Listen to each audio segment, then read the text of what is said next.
c'est Sigma qui cette semaine vous présente la story de Benjamin.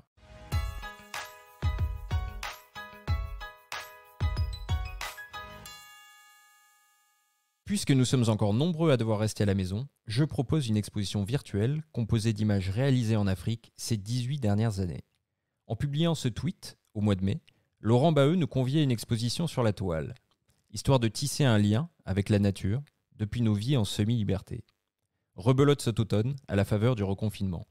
Jusqu'au 20 décembre, le photographe ouvre à nouveau les portes de sa galerie en ligne et propose d'autres événements. On déambule le long des murs, de préférence en plein écran, aiguillé par les flèches de son clavier.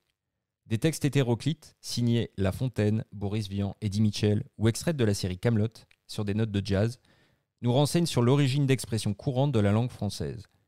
Pleurer des larmes de crocodile, la part du lion, vendre la peau de l'ours avant de l'avoir tué, faire la politique de l'autruche. Thématique de l'expo, quand l'animal inspire la langue. Pertinent prétexte pour admirer ces créatures à l'état sauvage, photographiées dans la savane ou sur la banquise, en noir et blanc, généreusement contrastées. La patte de Laurent Baheux.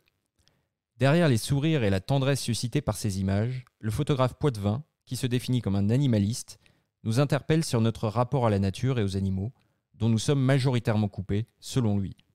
Cela saute aux yeux dans une autre expo intitulée « Je ne suis pas ce que l'on dit » ou « Fait de moi », également accessible.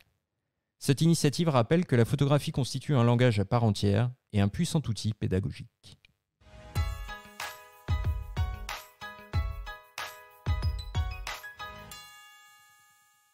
Alors Benjamin, si j'ai bien compris, il s'agit d'une exposition virtuelle ? Alors il y a plusieurs expos à voir sur le site de Laurent Baheux directement, donc c'est une vraie scénographie virtuelle. On affiche en plein écran dans son navigateur l'image et on déambule, littéralement les flèches de son clavier, on déambule le long de l'exposition, on lit les textes, on s'imprègne des images, on peut regarder ça en famille. C'est ludique, c'est très pédagogique, il y a toujours un message derrière. Baheux est quelqu'un d'assez engagé, militant même, hein. Il a fait un superbe ouvrage Ice is Black aussi sur le réchauffement climatique en Arctique, et c'est une très belle initiative à regarder en attendant de pouvoir retourner dans les galeries dans la vraie vie.